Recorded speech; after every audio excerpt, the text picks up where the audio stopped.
Chairman Mao was a Chinese Communist revolutionary and the founding father of the People's Republic of China, of which he governed from 1949 to 1976.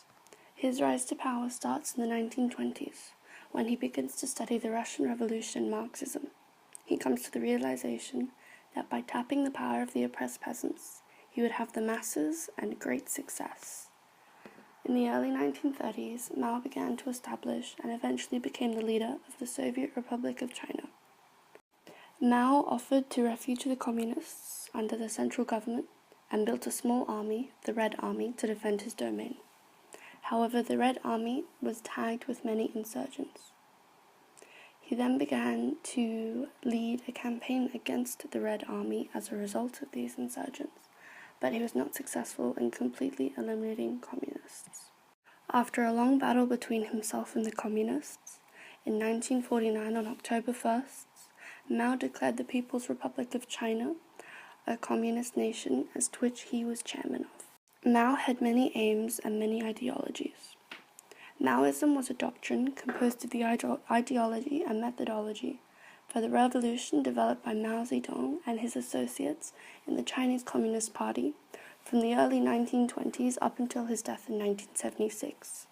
Maoism clearly represented a revolutionary method based off of Chinese communism or a Marxist context. As a result of these ideologies, Mao achieved total and utter control of every aspect of society. The 18th Congress of the Chinese Communist Party, more commonly known as the CCP, determined the new leaders for the next coming decades in China. This secretive, elitic, and anti-democratic essence of China politics is the living legacy of Mao Zedong and is still seen in modern-day China. His totalitarianism lives on. Mao employed a number of commonly seen methods to keep power. He was a dictator and employed only one ruling party. He used censorship of the media and fear to ensure people conformed to what he wanted. There was multiple methods of propaganda used. He used propaganda in the media, through government speeches, and through his education. A criticism of the state was forbidden, and there were jail, even death sentences if you were caught criticizing Mao himself. There was a mandatory military sign-up, ensuring that everyone was part of the military, under Mao's control again. There were secret police forces monitoring people's actions and sayings, and they had the right to arrest those who disobeyed Mao. There was also controlling reproduction of the population. Mao hoped to increase and decrease the population. Decrease should people go against him, increase should people be with him. He also targeted many specific religious and political populations. And lastly, he allowed for the development of a nationalist party, a party that would continue to support him and the nation, not oppose him. Mao himself allowed that there was no opposition, and he did so by employing the methods previously stated. However, he did seek the support of the USSR. Much to his dismay, Stalin had doubt in the abilities of the Chinese man who was outnumbered by a capitalist led by Chiang Kai-shek.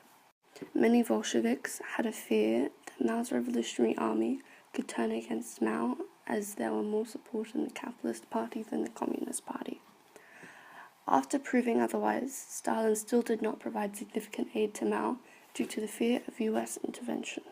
During his rule, Mao employed a number of domestic and foreign policies. From 1949 to 1942, there was the National Capitalism Policy.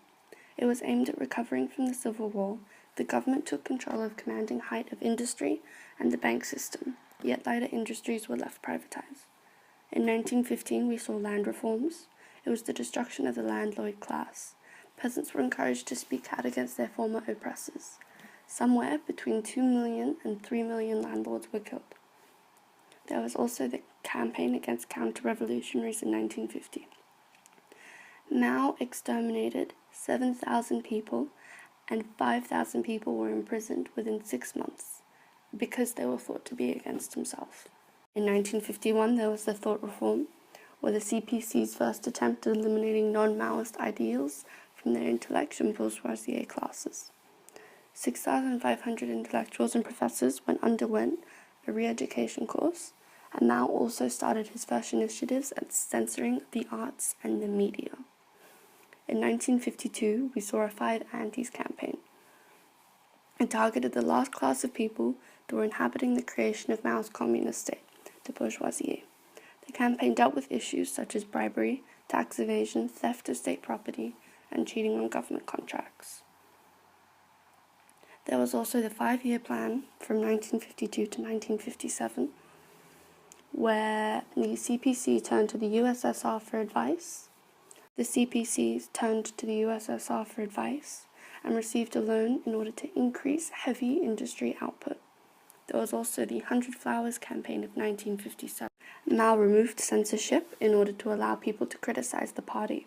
He then took these criticisms and executed 500,000 people and sent others to labor camps. Mao also used a number of political policies. However, the political policies are both the domestic and foreign policies combined. Under Chairman Mao's reign, religion was not allowed and it was strictly enforced. Mao took the approach of establishing himself to be the godlike figure. He was the cult personality of China, and he was the religion. Since Mao's Cultural Revolution from 1966 to 1976, the education system in China has been geared toward economic modernization. Mao saw education as an early way to encourage children to grow up to support him and his ideas. This was a very important form of propaganda to Mao. He also censored the arts and the media to only display him and his government in a good light. Under Mao's reign, however, women weren't treated very well. Women were suppressed by politics, family, and religion. Mao also treated minorities very harshly and didn't want to identify with them. And lastly, Mao did not have any key political allies outside the country. His allies were the people of China. He attempted to ally with the Soviet Union, but was denied. As a result, he had little or limited interaction with other states.